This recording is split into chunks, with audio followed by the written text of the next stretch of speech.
आज के इस एक्सप्लेनर में एक ऐसी सच्ची और रोंगटे खड़े कर देने वाली घटना की गहराई में चलते हैं जिसकी शुरुआत सोशल मीडिया पर वायरल हुई बेहद खूबसूरत वेडिंग फोटोज और एक शानदार हनीमून से होती है। लेकिन इसका अंत एक इतने बड़े संवैधानिक झटके के साथ होता है जिसने पूरे देश को झकझोर कर रख दिया।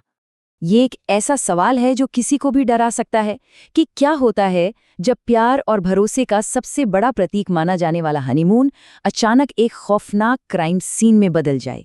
एक नई नवेली शादीशुदा जिंदगी की शुरुआत करने वाला शख्स अपनी शादी के कुछ ही दिनों बाद पहाड़ों के बीच से अचानक गायब हो जाता है और पीछे छूट जाता है एक ऐसा रहस्य जो आसानी से सुलझने वाला नहीं था।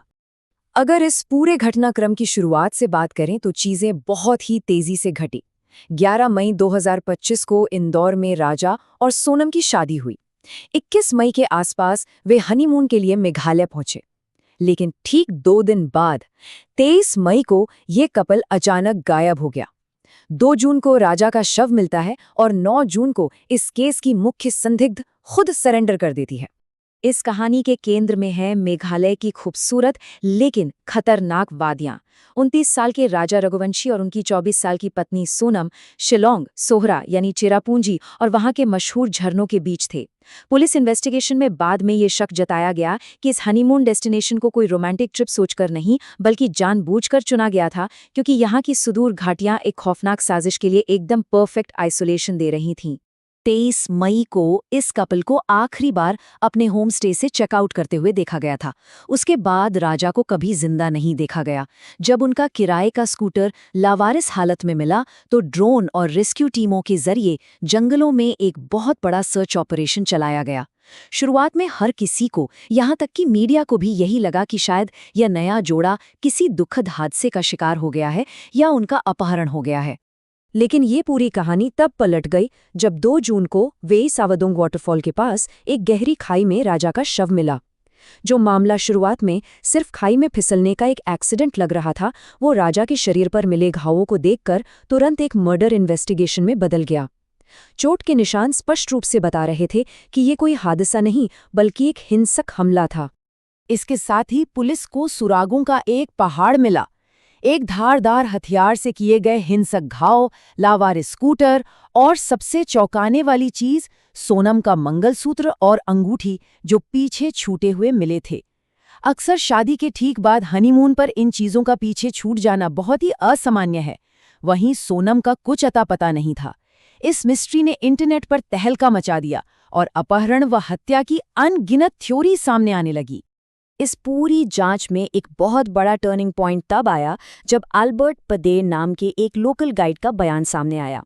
उन्होंने इस कपल को खतरनाक रास्तों पर अकेले जाने से टोका था, लेकिन हैरान करने वाली बात ये थी कि जो कपल अकेले ट्रैक करने निकला था, गाइड ने उन्हें 3 अनजान लोगों के साथ देखा। उनके मुताबिक राजा 3 लोगों के साथ आगे चल रहे थे और सोनम उनके पीछे आ रही थी। जब कॉल रिकॉर्ड्स और मोबाइल टावर डेटा जैसे डिजिटल सबूत खंगाले गए तो एक खौफनाक सच सामने आया। पता चला कि दोपहर 1:43 बजे के आसपास सोनम के फोन से आखिरी कॉल हुई थी और उसके तुरंत बाद दोनों के फोन बंद हो गए। इसके साथ ही ये भी सामने आया कि शादी से पहले ही सोनम का राज कुशवाहा नाम के एक व्यक्ति के साथ अफेयर था। पुलिस के मुताबिक राज ही इस घातक लव ट्रायंगल और साजिश का असली मास्टरमाइंड था। इन्वेस्टिगेटर्स का दावा है कि ये गुस्से में उठाया गया कोई कदम नहीं था, बल्कि एक सुनियोजित साजिश थी जो फरवरी में ही इंदौर में रच ली गई थी। राज ने अपने ही दोस्तों को इस काम के लिए हायर किया। वाटरफॉल पर राजा की हत्या की गई और उसके बाद सोनम पहले से तय प्लान के मुताबिक बुर्का पहनकर वहां से भाग निकली। पुलिस की माने तो ये हनीमून कोई वेकेशन था ही नहीं बल्कि एक बिछाया हुआ जाल था। इस घटना की क्रूरता का अंदाजा इस बात से लगाया जा सकता है कि झरने के पास उन तीनों भाड़े के हत्यारों ने राजा पर धारदार हथियारों से 3 जानलेवा वार किए और उसके बाद बिना किसी रहम के उनके शव को उस गहरी खाई में फेंक दिया। ये पूरी तरह से एक कॉन्ट्रैक्ट किलिंग का मामला बन चुका था। इस घटना के बाद भागने का प्लान भी किसी फिल्मी थ्रिलर से कम नहीं था।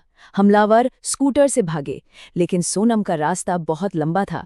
मेघालय से गुवाहाटी तक टैक्सी, फिर सिलीगुड़ी तक बस, उसके बाद पटना, आरा, लखनऊ और अंत में इंदौर तक के लिए कई बसें और ट्रेनें बदली गईं। योजना ये थी कि सोनम बाद में सामने आकर अपने अपहरण की झूठी कहानी रचेगी।